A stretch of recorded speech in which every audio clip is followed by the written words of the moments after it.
History history ইতিহাসের ফিরোজ শাহ তুগলক।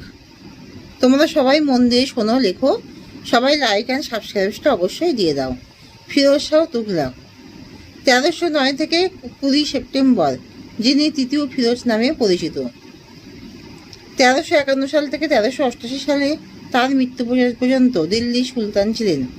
সিন্ধু ঠাট্টায় তার চাচাতো ভাই মুহাম্মদ বিন তুগলকের মৃত্যুর পর তিনি তার স্থলাভিষিক্ত হন। তার পিতা ছিলেন সিপাহসালার মালিক রজব, যিনি রাজবংশের প্রতিষ্ঠাতা।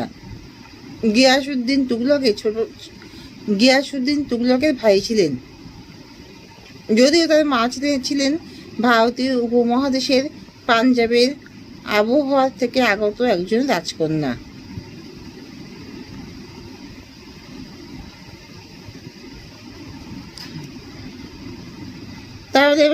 তাহলে বলছি, ফিরোজ শাহ অসংখ্য শহর ও সেচ প্রকল্প নির্মাণের জন্য কৃতিত্ব প্রাপ্ত এবং পাঞ্জাব ও হরিয়ানা অঞ্চলে ফিরোজপুর, হিসার এবং ফতেহাবাদ তৈরির মাধ্যমে একজন মহান নির্মাতা হিসেবে বিবেচিত।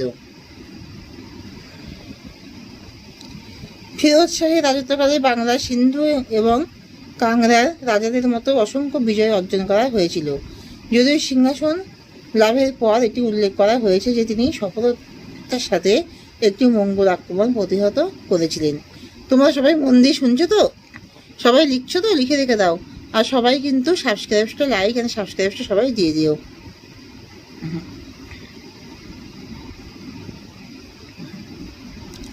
সুলতানের পটভূমি, প্রাথমিক জীবন এবং তার পিতামাতার উৎপত্তি সম্পর্কে তথ্যের অন্যতম প্রধান উৎস হল তারিখি ফিরোজশাহী।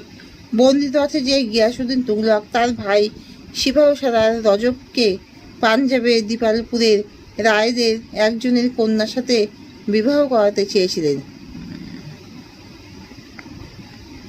এবং পরে রানা মল ভাট্টির জাত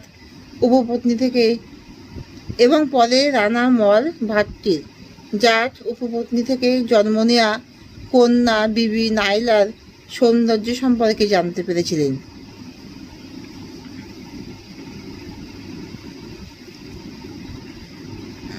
গিয়াসউদ্দিন তুগলক রায়দের কাছে বিয়ের প্রস্তাব পাঠান, কিন্তু তিনি তা প্রত্যাখ্যান করেন, যার